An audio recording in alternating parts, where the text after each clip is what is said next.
Thanks for tuning in to Red Belt Radio. The following episode is scheduled for one fall. I'm Jason, and this show is dedicated to World Wonder Ring Stardom. Today I'm covering one of the worst title reigns we have seen in Stardom, possibly the worst, and the devastation of Natsuko Tora's image as the leader of the H.A.T.E faction. A wrestler's aura is an important thing, and if Stardom's recent booking is any indication, Natsuko's aura has been nearly obliterated due to the matchmaking across July, August, and maybe through September as well. Things have gotten so bad for Tora these days that I can't help but wonder about three possible explanations. 1. Natsuko has angered someone in charge at Stardom. 2. Natsuko is about to undergo a major character shift and revamp some things. Or 3. Natsuko is about to take a leave of absence or outright leave Stardom by the end of the year.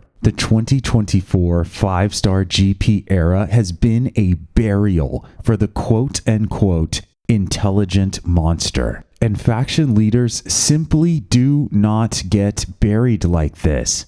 It's so strange that I think we need to go over some of the details. If you find these transmissions valuable, please give this a like, subscribe to the channel, or leave a comment to let me know what you think. Quick disclaimer that I don't have animosity of any kind towards Natsuko Tora the wrestler, but I am extremely confused by how she's been treated in storylines and within the Stardom rankings, so to speak. Faction leaders in Stardom are almost always presented as powerful figures.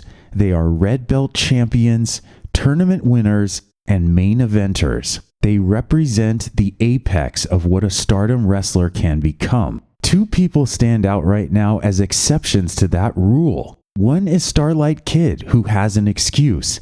She just recently became a faction leader. Neo Genesis did not even exist until July 27th. The other is, of course, Natsuko Tora, who has no such excuse. She was the leader of H.A.T.E for years and has refashioned that group into H.A.T.E, which by all indications should have been an even stronger force than ever before. But anyone who is saying that H.A.T.E is a strong force in Stardom right now might have trouble being taken seriously. Let's look at why. Natsuko Tora became Red Belt champion for the first time on the night of July 28th. She needed to cheat to do so, which isn't really a problem just yet, because she and her faction will do whatever they want, legal or illegal. What is a problem is the fact that Natsuko made two immediate announcements that even her own fans might have been annoyed by. She dissolved H.A.T.E as a concept altogether and walked away from the 5-star GP tournament. These both strike me as very odd.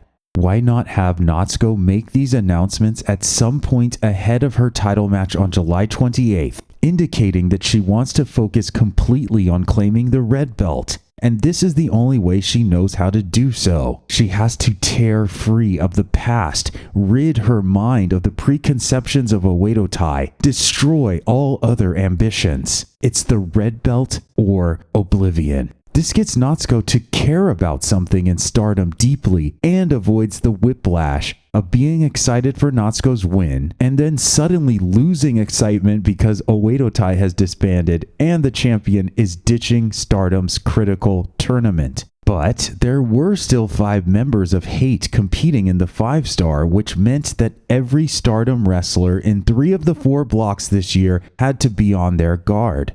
Or so you would think. H.A.T.E was easily dispatched at nearly every point, with the exception of Saya Kamitani. Take Saya's performance out of the equation, and you would think this was a crew of jobbers and not the company's top villains.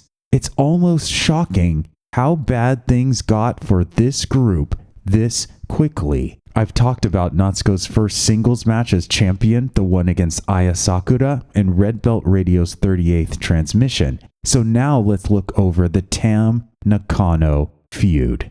Yes, Tam Nakano and Natsuko have a good amount of history. And yes, if Tam Nakano wants a second chance at her red belt reign, I can see why she would want to make good on the Tora match from last year. the very match that caused her knee injury. I can see why Tam would want redemption after having to vacate the belt she worked so hard to secure. But this was not the way to go about doing those things. First, Natsuko comes out of nowhere to damage Tam's knee and start the feud. Then, Natsuko invalidates the reason for having a 5-star GP and grants a title match to Tam, the GP's worst performer, having caused enough damage to make Tam lose in 6 straight matches. Natsuko should be holding all the cards, but instead she gets pinned by Tam in both the preview tag match and the title match itself. Awful. It's okay for villains in Stardom to not care about rules and do whatever the hell they want. But we should still understand why it is they want whatever the hell they want.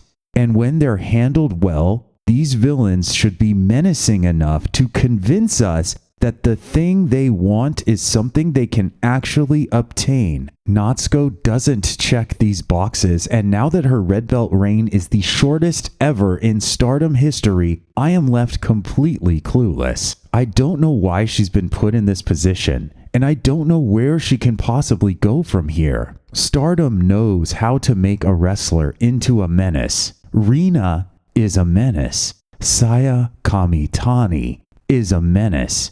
Even Natsuko herself in last year's 5-star GP was a menace. But it doesn't seem like Stardom wants her to have anything longer than a minute in the spotlight. Natsuko's next match is an 8-person tag against Cosmic Angels at Namba Grand Fight 2024. If Saori Anou is still Sendai Girls World Champion by then, maybe some kind of feud can be built between the two. It's unlikely. Aside from that, there's probably nowhere to go. Which brings me back to my 3 theories. 1. Natsuko has angered someone in charge at Stardom. 2. Natsuko is about to undergo a major character shift and revamp some things. 3. Natsuko is about to take a leave of absence or outright leave Stardom by the end of the year. Do you think one of these 3 theories is most likely to be correct? Do you have any theories of your own? What path would you have taken with Natsuko's red belt reign? And lastly, is this the worst Stardom champion of all time? If you found this transmission valuable, please give it a like, subscribe to the channel, or leave a comment to let me know what you think. Thanks for listening to Red Belt Radio.